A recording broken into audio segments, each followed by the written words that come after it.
2.5 years ago, an Oklahoma jury ruled that Kerr McGee owed Karen Silkwood's heirs a total of about $10.5 million. That judgment included $10 million in punitive damages from the energy company. But last week, 2 of 3 judges on an appeals court panel threw out all but $5,000 of that award. They said the case should have been originally settled in Workmen's Compensation Court, since Karen Silkwood was apparently exposed to radioactive plutonium while at work. Today, attorneys for the Silkwood estate said they plan to appeal the verdict to the entire 8-judge Court of Appeals in an effort to overturn the 2-judge ruling.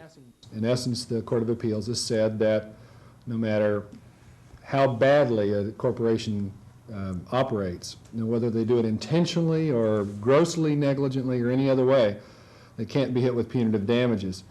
We believe that the common law rules that have been evolved in this country over the last 200 years, which establish the relationship between people and business entities and their duties toward the public, are far more adequate than the regulations that we've seen from the Nuclear Regulatory Commission and the conduct that they do of their business. And so the American people are best served by the availability of punitive damages rather than by having to rely upon a bunch of bureaucrats in Washington to decide what to do.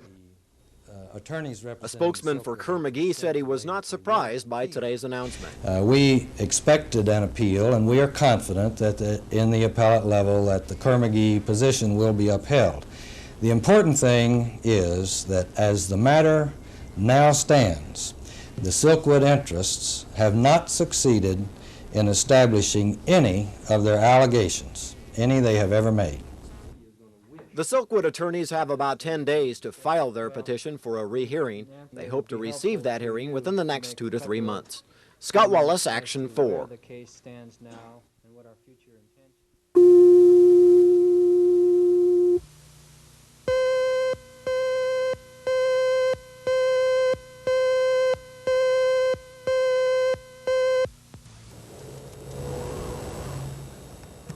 Westbury is a warm community, usually, but late last night an ONG valve problem left the housing project without gas for a few hours, and residents found themselves exerting a pioneer spirit to weather the cold. Most families, like the Robinsons, took the situation in stride, using new examples of old ideas to keep their home and their family comfortable, while ONG crews worked to restore service. As solutions, wood fires and electric heaters are as temporary as the problem, but they work, and they bring a glow of satisfaction to modern-day pioneers, roughing the inconveniences of no gas. Charles Schnitzer, Action 4.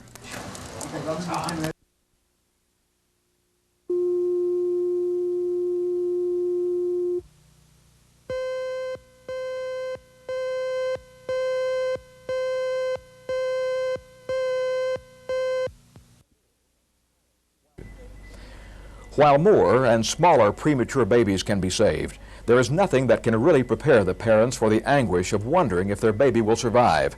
For the next 3 days, we'll show you what we mean through the lives of Kathy and Joe Orr. Rebecca Orr was born too soon, born 10 weeks before she was due. I didn't really look that pregnant. I'd only put on, I think, 9 pounds. The nurses kept telling me to relax and to breathe, and my classes started the next night, so I had no idea what the nurses were even talking about. I was so frightened and it hurt so bad, and I was so glad when they finally put me under. You know, I knew that she was going to be born, and when I woke up I'd either have a baby or I wouldn't have one. It was Kathy Orr's first baby, born at 6:30 in the morning and transferred immediately to the neonatal intensive care unit. About 1 infant at 100 is born as small and fragile as Becky Orr, weighing less than 3.5 pounds, acting more like a fetus than a baby with immature lungs, liver, blood, and brain. 40,000 of these babies are born every year. Just a decade ago, 90% of them died. Biggest thing that everyone in the state needs to realize is that this sort of thing is available. Babies these days can be given so much more than that was possible even a matter of a couple of years ago. Premature babies at 3 or 4 pounds used to have a really tough time of making it. Today, 3 and 4 pounders are absolutely no problem. The 2 pounders are now making it in very large numbers, and the babies that survive are okay. They're good babies. They're normal children. They grow up and they read and they write and they kick footballs and they do everything that you want your children to do. Today, doctors have new tests and techniques to treat even the tiniest infants like Becky Orr. I didn't think the baby had much of a chance at all. And I lay there and I remember just praying so hard that, the baby would be okay. But Becky had problems shared by many babies born too soon. Anemia, jaundice, heart murmurs, trouble breathing. Sometimes she needed oxygen, and she was so tiny, a small surgical mask fit over her entire head to secure the tubes. 1,160 grams, 2.5 pounds. It was definitely shocking. My idea of having children was playing on the floor with them and buying them stuff and things like that. And the first thing that hit us was you couldn't even buy clothes for somebody that small. Doctors told the family that Becky's condition could change at any time. Really can't give you any predictions as to what to expect from here on in. At this point, she's, again, reasonably stable. She's going to require a lot of close monitoring, and it's going to be a minute-to-minute thing on her. Doctors worried about Becky's lungs, about infection, about intracranial bleeding that could cause brain damage. All the doctors told us everything that could go wrong. They were very honest. And most of the things that they told us did happen. The cost of caring for a premature baby, both emotional and financial, in the next part of our series, Born Too Soon. I'm Jerry Adams, Action 4.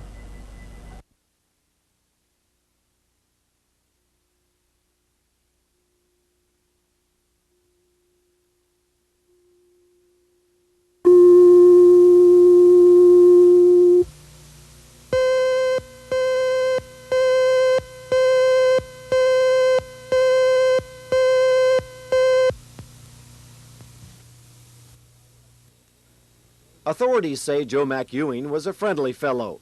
They say the 32-year-old medical supply salesman picked up a pair of hitchhikers along Interstate 35 the night of December 2nd.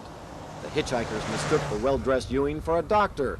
Investigators say the riders robbed Ewing of $40, then strangled him with a rope and dumped his body along the interstate near Purcell.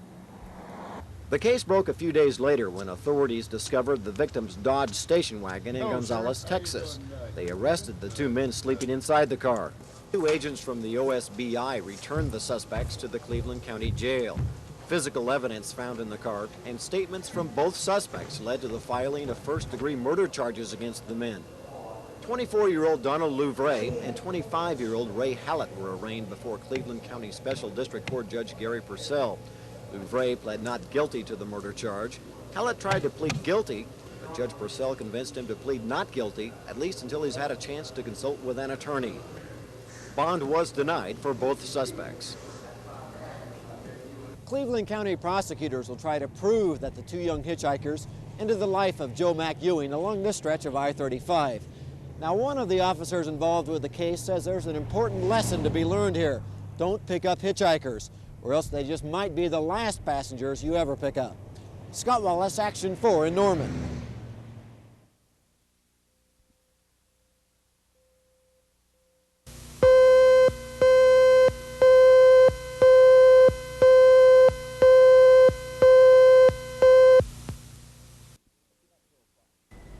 It's an uphill fight for a baby born too soon. They can't sustain basic functions and they need intensive medical treatment. This baby wasn't expected for another 10 weeks. She weighs 2.5 pounds. Her name, Rebecca Orr. Her problem, immature lungs, jaundice, anemia, a heart murmur. Even a few years ago, those problems probably would have killed the baby. But today, the odds are 50-50 that Becky will survive. This is one of the reasons. A neonatal intensive care unit. The babies here are more like fetuses and need time to grow. They still need the warmth and moisture and protection of the uterus. Here, they live inside mechanical mothers. The great majority are premature infants born early for whatever reason. There are lots of reasons. And most of them have breathing trouble. And the typical illness is called hyaline membrane disease, and this is the thing that we all learned about in the 60s when Jack Kennedy had a son who died of hyaline membrane disease.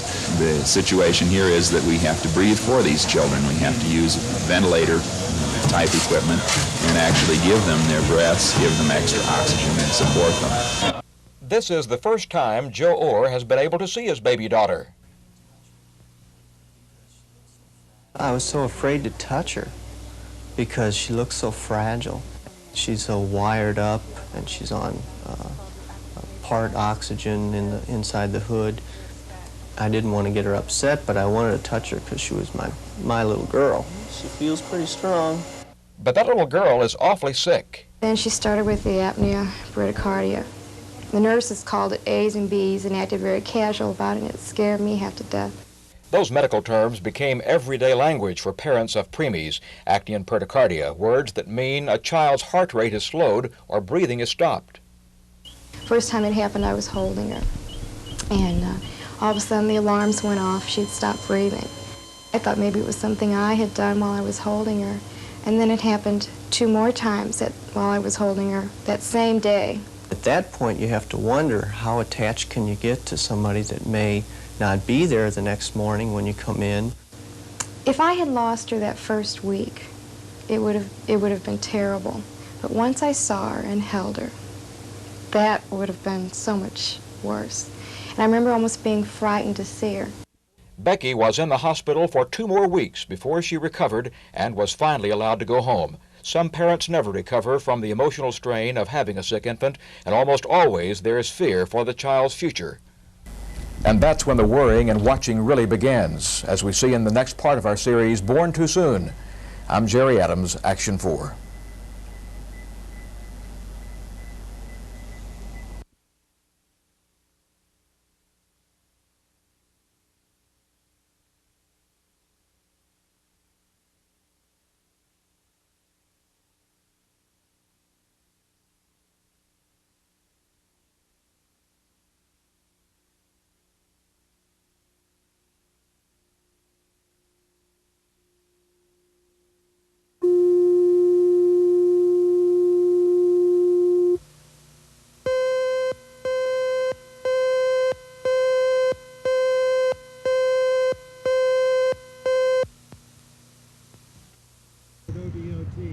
There were as many dignitaries on the Elk City platform today as there were people in the audience, but they all stood out in the cold to welcome the railroad back to western Oklahoma.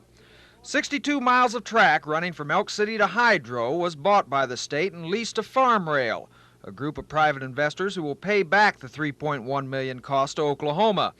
The railroad is a boon to the oil and gas-rich Anadarko Basin.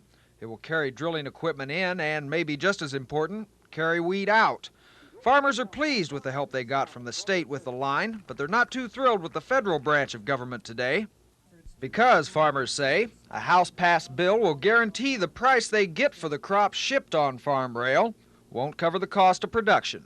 The government isn't helping the farmer, and I really doubt if the government ever can help the farmer because the farmer's problems are too complex and too diversified. Probably what the farmer needs as much as anything is for the government to stop trying to help them.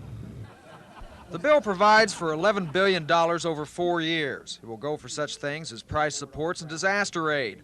Farmers say it isn't enough, and that if something isn't done to improve the return on their investment, Farm Rail may soon be hauling oil equipment alone. Ted Brown, Action 4 in Elk City.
mountain of food greeted the families of the fired sanitation workers tonight. The food, along with toys for the children, were collected and donated to the families by several charities and organizations in Midwest City. One fired worker says he's working 2 jobs now, but is still just getting by. And he thinks the charity shown by others is wonderful. I think it's really, really neat to know that people really care about people and to know when they're getting a dirty job did to them. And they really care and they lend a helping hand. So it's really beautiful. The children probably don't understand what's going on, but the adults do, and they are hoping they can get their jobs back through the courts. But in the meantime, they are grateful for the help offered by others and realize that because of it, they may have a Merry Christmas after all. Ted Brown, Action 4 in Midwest City.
I guess that's a 60-gallon tank.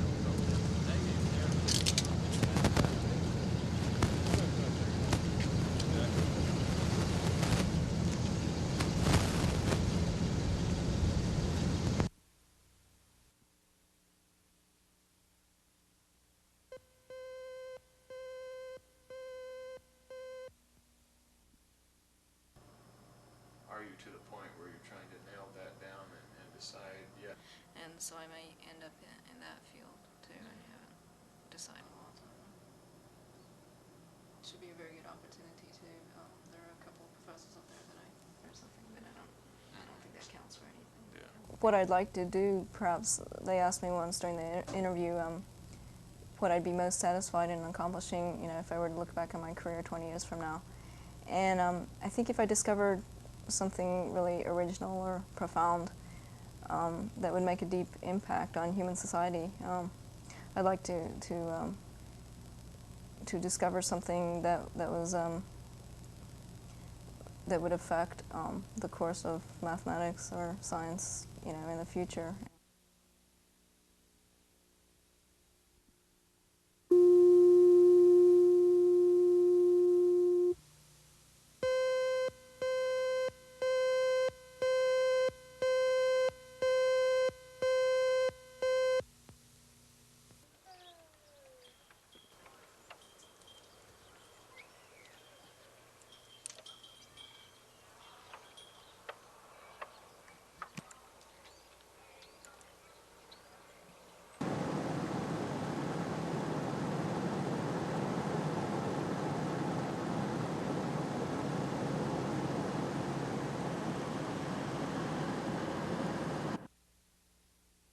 My appearance will be simply to provide, from our vantage point, a factual, historical information sheet as to the response that has been made since I've been governor in addressing the court order.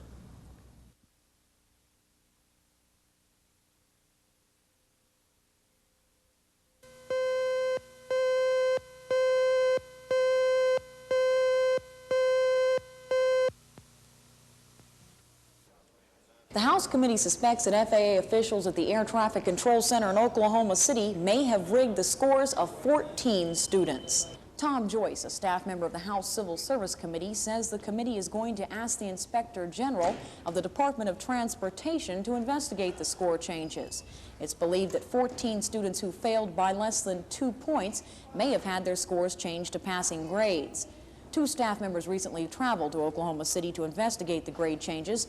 They were told the scores were the result of a machine error. No one admitted falsifying any of the scores to the members, but the committee feels there is reason to suspect foul play. The House committee says it is persuaded that the grade changes were made to improve the Academy's sagging public image. FAA officials here in Oklahoma City would not make a comment for us on camera.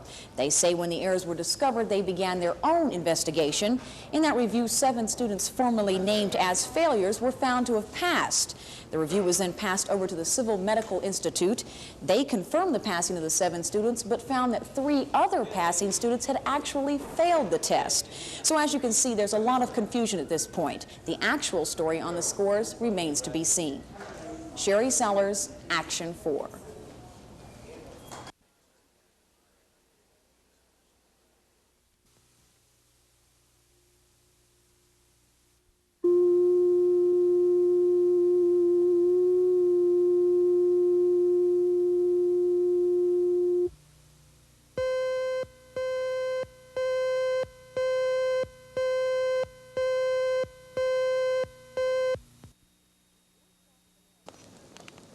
The Boy Scouts of America have been around for years, and as their name implies, the group has been limited to boys. But now that restriction is being challenged. 9-year-old Stephanie Constantykes wants to be a Cub Scout. In fact, she was for 9 months. Her application and money were accepted in September of 1980. During the year, she participated in several Cub Scout activities in Norman and even took first place in the Pine Box Derby race. But in May of 1981, she received a letter from the National Council saying she was no longer a member of the group. Stephanie's parents have taken that decision to court. Today, the case was heard before Federal District Judge Luther Eubanks.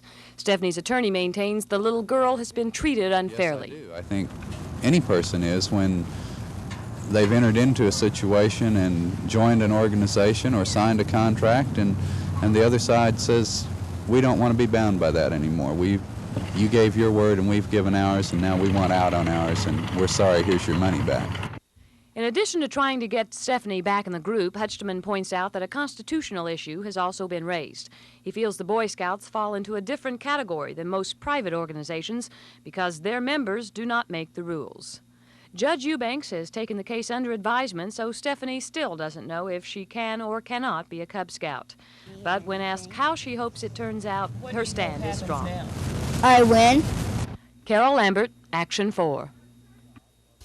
Some of the most basic jobs are being eliminated in this new era of high technology. Others are being revamped and new jobs created. As we continue our special series, we see what happens when the information age comes to the office. Communication is vital to productivity and profits in business. But information moves slowly in most of today's offices. Handwritten paperwork is typed, copied, distributed, redistributed, and filed away. Paperwork is disappearing in the drive toward the office of the future. Computers and word processing is changing all this and changing it from the bottom up. Managing knowledge is really what executives do in an organization, and providing better access to that knowledge, allowing people to manipulate it more efficiently, to transmit it more efficiently, is really the kinds of things I think that we'll be seeing in the relatively near term. Office automation is making Duncan Sutherland more productive by making his job a lot easier. With the touch of a few keys, he can dial phone calls within the office. His computerized office directory looks up the number for him and then puts the call through. Sutherland's secretary used to perform that task, but technology is redefining the traditional roles of the secretary and of the executive. My secretary, for example, takes on much more administrative responsibility now than she did historically, where I've taken on actually some of the work that she might have done, including some of my own typing, because I found it more cost-effective to do it myself, rather than writing it out longhand and having her trying to read it and give it back to me than I used to do before I had this type of technology. Improved office communication may eliminate the need for many mid-level management jobs. With fewer levels of management, the structure of companies will change, and employees' concepts of success and careers will have to adapt. And what we want to do as office automation planners is balance the system so that machines do what machines do best and people do what people do best. And that's a dynamic process over time. You can't just be static. You can't just stick in a machine and say, well, there's my new machine. Now what am I going to do? You know? It'll also mean that more and more people will want, in the course of time, to change careers and sort of redirect themselves. And redirect themselves they did. The Oklahoma City CPA firm of Talbot, Venator, and Tao. They entered the computer age 13 years ago. The accounting firm is very much like many other small businesses and larger ones who are growing by leaps and bounds with the help of new high technology. Pat Talbot says computers are not mysterious monsters and that his office personnel have had no trouble adapting. Fantastically. We've always been able to add to the office help as the firm grew, and they've had no problems at all with going to computerized service. The greatest need in the emerging information society is people who can think, question, and imagine. Your success in the offices of the future will depend on your knowledge of the basic skills and your ability to master new technology. We'll find out how Oklahoma Christian College is trying to help their students prepare for the marketplace in our next report. Jerry Adams, Action 4.